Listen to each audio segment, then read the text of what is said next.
Forte. Segunda, quarta e sexta, a partir de 12h15, com transmissão ao vivo pelo Facebook da Mega, com a apresentação irreverente de André Augusto e Messias Arruda. Mega Esporte, aqui na Rádio Mega. Diferente e surpreendente. A sua melhor companhia. 87,9. Voltamos a apresentar programa Visão Cristã.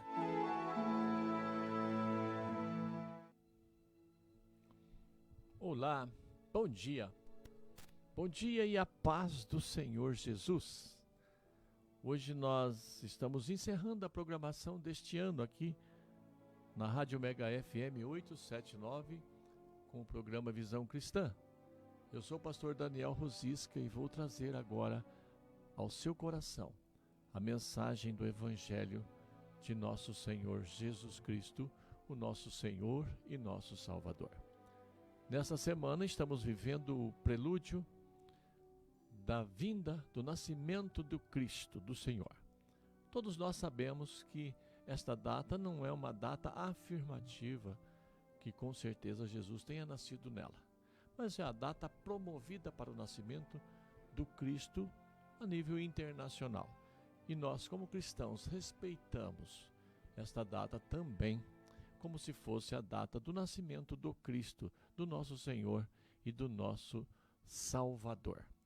Ele veio a este mundo com um propósito de nos conduzir para a vida eterna quando nós estávamos mortos em nossos delitos e pecados.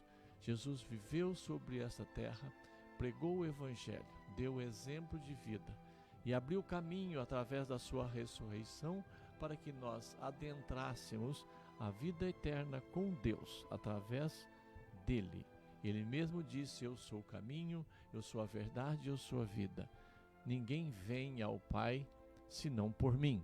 Estas são palavras poderosas de Jesus que nos afirmam com certeza que através dele nós chegaremos aos céus. Amém? Então, neste período, agora os nossos corações estão compungidos ao entendimento melhor da missão do Cristo. E no final da sua missão nesta terra, em Marcos capítulo 16, no versículo 15, o Senhor Jesus nos disse: ide por todo o mundo e pregai o Evangelho a toda criatura. Jesus nos deixou esta comissão, a comissão de pregar o Evangelho a todos os homens, a todas as mulheres, a toda a humanidade. Isto ficou suficientemente claro para todos nós cristãos, para todos nós que temos um entendimento daquilo que nós lemos, a fala do Senhor Jesus: ide e pregai o Evangelho. E Jesus não complementou, ele não adicionou: e provejam divertimento para aqueles que não têm prazer no Evangelho. Jesus não disse essas coisas, tá bom? E nós vivemos um tempo diferenciado. O inimigo de nossas almas fez algo muito engenhoso para nos enganar, para nos desvirtuar dos propósitos da palavra do Senhor Jesus, dos ensinamentos do Senhor Jesus. Ele quis insinuar, o inimigo quis insinuar, e ele insinua que parte da nossa missão de ir de pregar o Evangelho é promover entretenimento para o povo, visando atrair as pessoas para dentro da igreja para que recebam a palavra do Senhor. Isto é um engano, isto é uma mentira. Antes, o Evangelho era anunciado em alta voz, como fizeram os pais da igreja, como fizeram os puritanos. E hoje, a igreja, ela baixou o tom do seu testemunho e já estão tolerando até algumas leviandades da época para atrair o povo para dentro da igreja. A igreja está consentindo certas leviandades em suas fronteiras com o argumento de alcançar essas massas para Jesus. Não é assim que funciona. Não é desta maneira que Jesus pregou e de que Jesus viveu o Evangelho. Meu primeiro argumento para combater esse tipo de ação,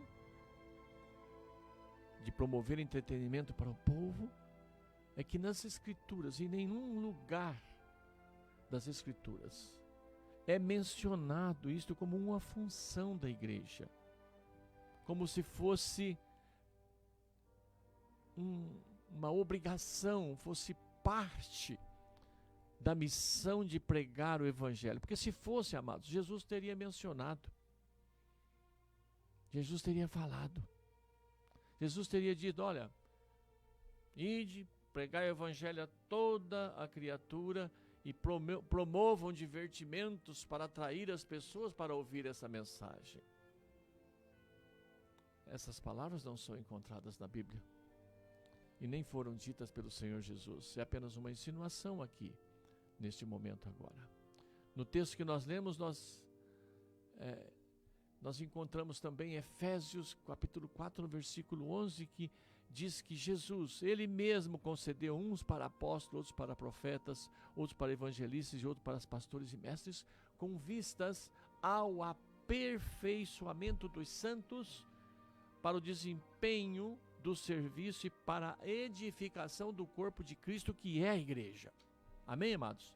Esta é a base para que a igreja se mova na unção dos 5 ministérios que Jesus deixou para nós, na unção do evangelismo, na unção do ajuntamento das pessoas. E aí pergunto a você que está aqui sintonizado comigo, onde entram os animadores? Não há o 6º ministério para a igreja. O Espírito Santo silencia nos que se refere a ele. Não diz que uns para animadores, outros para diversão do povo da igreja. Não, os profetas foram perseguidos por agradar ou se exporem aos desejos das pessoas?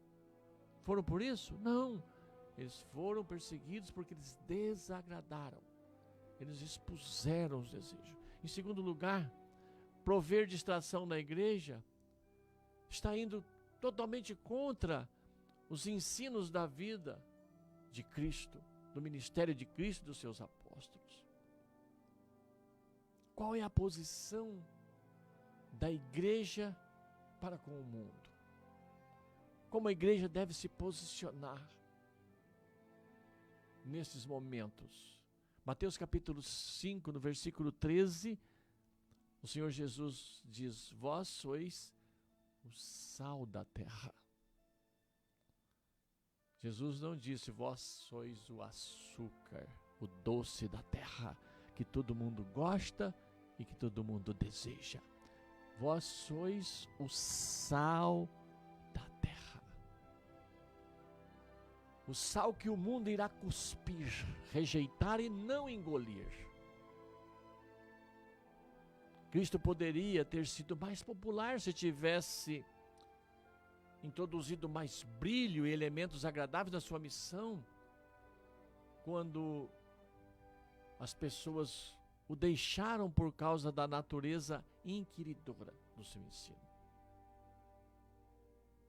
Ele poderia chamar aquela multidão quando ele diz: olha, quem entendeu, segue-me. E muitos rejeitaram. Porém, eu não ouço Jesus dizer: corre atrás desse povo, Pedro. Olha, não deixe embora não. Diga que nós vamos ter um estilo diferente a partir de agora, que a mensagem será um pouco mais, mais agradável, mais branda. Nós vamos contratar um grupo de músicos para fazer aqui uma animação. Vamos ver aí quem é o músico popular aí. Vamos chamá-lo, vamos fazer um palco, vamos preparar. Não deixe esse povo embora. Não, vamos mantê-los aqui atraídos E depois a gente fala da mensagem, depois nós entramos com uma pregação, uma palavra pequena para não enjoar, uma palavra pequena para não escandalizar, mas vamos também oferecer um banquete de muitas comidas gostosas, vou multiplicar bastante doces para que essas pessoas sintam-se bem. Não, Jesus não teve essa iniciativa. Jesus não disse, olha, nós vamos dar a eles uma noite agradável. Não.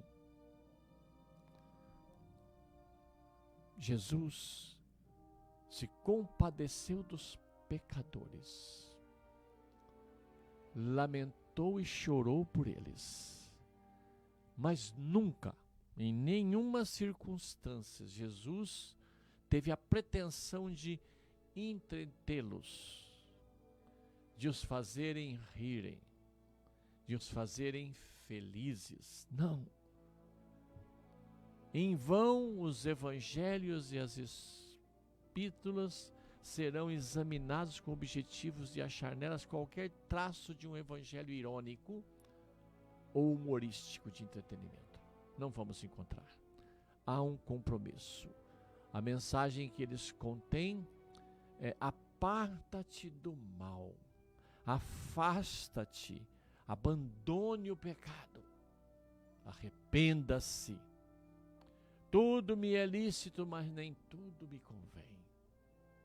Esta é a mensagem. Não é uma mensagem de entretenimento, mas uma mensagem de inclusão, de apartar-se do mal, de abandonar o pecado, de arrepender-se, de ser incluso ao caminho do céu. As pessoas tinham uma confiança plena no Evangelho e não empregavam outras formas de anunciá-lo. Não. A igreja primitiva, o princípio da igreja, havia uma confiança plena no poder de Cristo, do Senhor, do Salvador, do milagre, da cura, da restauração, da salvação em Cristo Jesus. Não havia necessidade de entretenimento, não. Não havia e não há um marketing para pregar o evangelho de facilidades, o evangelho verdadeiro. Não há necessidade disso. O que se usa nos dias de hoje para atrair as massas é um engano, amados. Não é verdade. Ou melhor, não tem respaldo bíblico. Se nós não temos respaldo bíblico, não temos nada. Não vamos chegar a lugar nenhum. Se não estão de acordo com os ensinamentos de Jesus nas Sagradas Escrituras, seremos conduzidos ao engano. E hoje nós podemos ver isso acontecer com clareza. Muitas igrejas, muitos pastores, muitas denominações atuando com um evangelho frouxo, um evangelho espetacular, preparado por marqueteiros, que se Jesus viesse hoje, nos dias de hoje, nestas igrejas, com certeza ele seria crucificado novamente, porque seria como se matassem a galinha de ovos de ouros deles, com a verdade, com a retidão, com uma mensagem de salvação, uma mensagem de arrependimento. Preste atenção.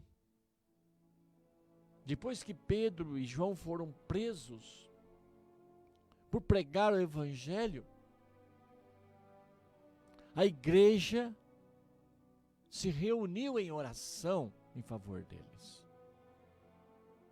A igreja não foi para a Avenida Paulista, não foram para a Praça da República, para o Vale do Anhangabaú, fazerem protesto contra a prisão de Pedro e de Paulo. Não, e João, não. Se reuniram em oração. Atos capítulo 12, versículo 1 diz: porque naquele tempo mandou o rei Herodes prender alguns da igreja para os maltratar, fazendo passar ao fio da espada Tiago, irmão de João. Vendo ser isto agradável aos judeus, ao povo, prosseguiu prendendo também a Pedro. E eram os dias dos pães asmos.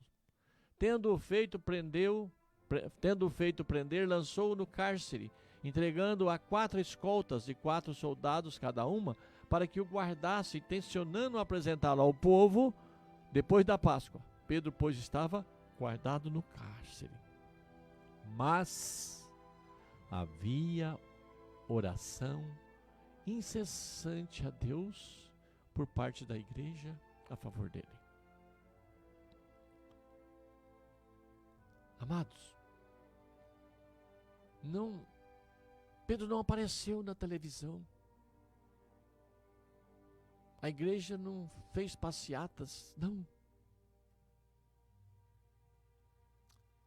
Não apareceu lá e dizendo: Senhor, permite-nos que, pelo sábio e judicioso uso da recreação inocente da Tua palavra, possamos mostrar a esse povo quão felizes nós somos e quão errados eles estão em prender o nosso irmão Pedro. Não houve esse tipo de discurso, não. Dispersados pela perseguição, eles iam se reunindo nas casas em oração a favor da igreja, em oração a favor daqueles que estavam encarcerados, neste caso aqui específico, em favor de Pedro, que estava preso. Pela oração eles viraram o mundo da época de cabeça para baixo. Nem rei, nem soldados entenderam nada do que aconteceu pela oração. A ordem do rei que nós lemos aqui foi: coloquem 4 escoltas de 4 soldados cada uma para os guardarem, para guardar esse preso aí. Ou seja, vigiados dia e noite por 4 soldados. Eles tinham aqueles turnos chamados 4 por 1, em que sempre tinha 4 aí. Daí nasceu o revezamento de turno 4 por 1, que as empresas usam hoje, as fábricas ainda usam até hoje. Ou seja, não há nenhum momento que não tenha lá 4 soldados em vigília. Mas pela oração da igreja, pelo posicionamento da igreja, pelo posicionamento dos irmãos da igreja, o Senhor enviou um anjo. O Senhor enviou a providência. O Senhor enviou a liberdade e a confusão na mente daquelas autoridades que os prendia. Atos capítulo 12, no versículo 7, a palavra do Senhor diz que: eis, porém, que sobreveio um anjo do Senhor e uma luz iluminou a prisão. E tocando ele o lado de Pedro, despertou, dizendo: levanta-te depressa. Então as cadeias caíram-lhe das mãos e disse-lhe o anjo: cinge-te a calça e sandálias. E ele assim o fez. Disse-lhe mais: põe a capa e segue-me. Então, saindo, o segui, não sabendo que era real o que fazia por meio do anjo. Parecia-lhe antes uma visão. Ou seja, estava parecendo, Pedro parece que estava sonhando. Não. Depois de terem passado a primeira e a segunda sentinela, chegaram ao portão de ferro que dava para a cidade, o qual se lhe abriu automaticamente, saindo, enveredando-se por uma rua, e logo adiante, o anjo se apartou dele. Presta atenção aqui nessa última frase. Chegaram ao portão de ferro que dava para a cidade, o qual se lhe abriu automaticamente. Na história dos portões automáticos, esse foi o primeiro fato, o primeiro ato. Pedro experimentou o que nós experimentamos hoje, Um portão abrir-se automaticamente. Amados, essa é a única diferença. A igreja estava em oração, com seriedade, com comprometimento, entendendo que o que eles precisavam fazer naquele momento era orar, buscar o socorro do Senhor. Agora eu quero fazer uma oração com vocês. Nesse momento agora. São 11 horas e 50 minutos. Aqui na Rádio Mega FM 879, no programa Visão Cristã. E eu, pastor Daniel Ruzisca, eu quero fazer uma oração com você. Com você que está me ouvindo. Não sei qual é a sua igreja, qual é a sua denominação, não sei quem é o seu pastor, não sei quem você é. Mas a mensagem está chegando aí ao seu coração nesse momento, e eu convido você a orar comigo, a repetir essa oração comigo. Repita essa oração comigo. Senhor, limpa a tua igreja de toda a futilidade, de todo o entulho que o diabo colocou sobre ela. E traze-a de volta aos métodos apostólicos. Abre os nossos olhos espirituais, Senhor, para nos desfazermos de toda ação banal na tua igreja. Em nome de Jesus. Amém. Amém. Já finalizando a mensagem, a missão do entretenimento na igreja falha em realizar a obra da salvação que nos conduz ao conforto eterno. E a resposta para tudo isto é clara.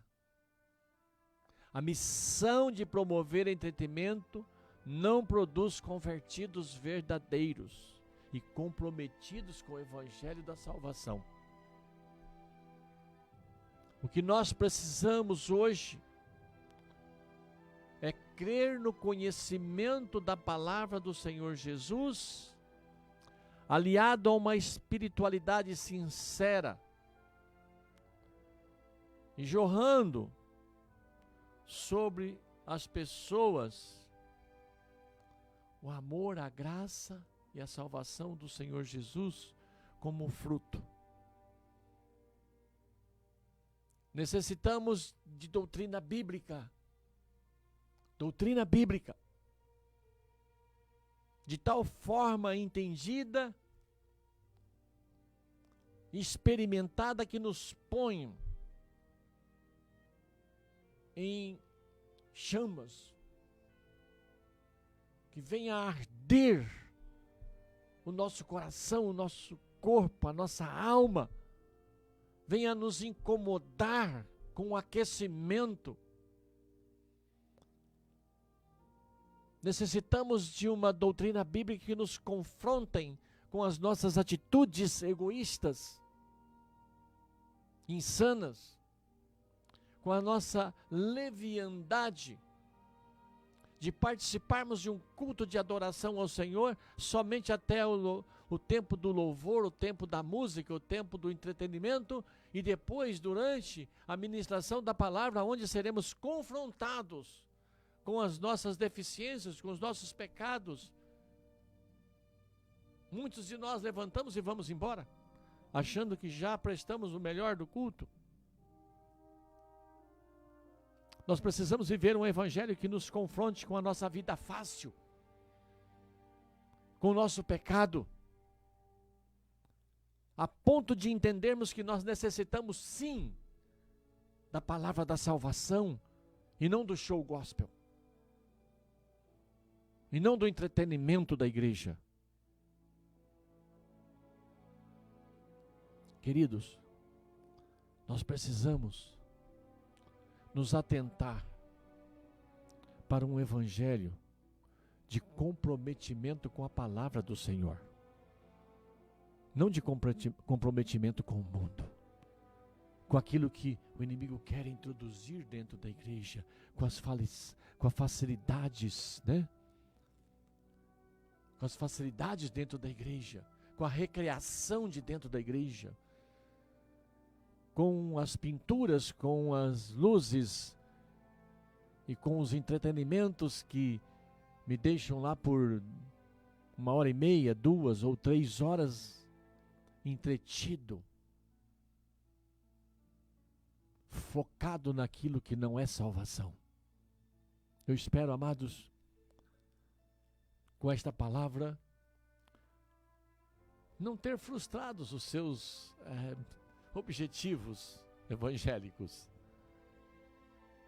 Nós estamos aqui na semana do Natal, uma semana festiva, uma semana de muitas alegrias. Eu sei que eu estou trazendo aqui uma palavra dura, uma palavra difícil, mas eu quero lembrar nessa semana, nesses dias, hoje, eu quero lembrar agora, que o preço que Jesus Cristo pagou naquela cruz foi um alto preço por mim e por você. Nós estamos celebrando, nesta semana, estamos celebrando o nascimento do Cristo, a vinda do Cristo ao mundo. Mas todos nós sabemos que o Cristo, o Senhor Jesus, não veio ao mundo para nos entreter. Não veio ao mundo dar shows de mágica com seus milagres. Não, não é não é este o objetivo. Todos nós sabemos que o objetivo do Cristo vir a este mundo foi pagar um alto preço pelo meu pecado, pelo seu pecado, pelos nossos pecados, para que nós, com o nosso arrependimento e com a nossa confissão de fé, possamos ter acesso a Deus Pai, acesso à vida eterna no céu. Este é o propósito, este é o objetivo. Me perdoe se eu te frustrei. Me perdoe se não era esta a mensagem de Natal que você gostaria de ouvir. Mas o meu Jesus, o meu Senhor e Salvador, Ele nasceu num clima de festa. Mas o objetivo dele não era uma festa. Ele sabia de antemão que ele passaria pela cruz, por mim e por você. Não podemos nos esquecer disso, meus amados. Não podemos nos esquecer disso. Que Jesus pagou um preço. Mas pastor, como é que é? Eu não entendo muito disso, eu não sei por que Jesus pagou esse preço. Amados, nós nascemos numa natureza de pecado. Eu e você nascemos numa natureza de pecado. O nosso chamado pecado original já atuando em nossas vidas desde pequeno. A maldade está no homem, na mulher, no ser humano, desde pequenos. Não sei se vocês já prestaram atenção nisso. Encosta 2 bebezinhos de 4 meses, esses que já estão ficando durinhos no colo. Encosta um no outro, eles começam, a princípio, se tocarem, sorrirem uns para os outros. Fica ali uns 2 minutos, você já vai perceber um puxando o cabelo do outro, outro enfiando o dedo no olho, beliscando, querendo morder, e uma série de coisas. A maldade está no ser humano, desde bebezinho, desde pequenininho. E nós necessitamos da presença do Cristo. Nós precisamos de um Natal todos os dias da nossa vida. Nós precisamos de um nascimento do Cristo em nós todos os dias. Todos os dias deveriam ser 25 de dezembro em nossas vidas. Todos os dias Cristo deveria nascer em nossas vidas. Todos os dias Cristo deveria reinar em nossas vidas, combatendo o pecado que há em nós e nos conduzindo ao caminho da verdade e da vida, conforme ele diz em João 14:6. Nos conduzindo a Deus, à eternidade. Amém? Entenda isso, meu irmão, entenda isso, minha irmã, entenda isso, meu querido ouvinte. Participe dos ensinamentos das Sagradas Escrituras e queira ter um Natal diário na sua vida. Queira ter Jesus nascendo em sua vida todos os dias. Tenha um relacionamento com Ele. Amém? Eu quero desejar a todos vocês que participaram todo este ano conosco aqui no programa Visão Cristã, um Feliz Natal, um ano novo abençoado, uma entrada de ano novo de 2024 abençoado, cheio de projetos que darão certo em nome de Jesus. Entregue sua vida para Jesus e seus projetos darão certo. Amém? Que Deus nos abençoe. Tenha um bom final de ano e também um bom princípio de ano em 2024.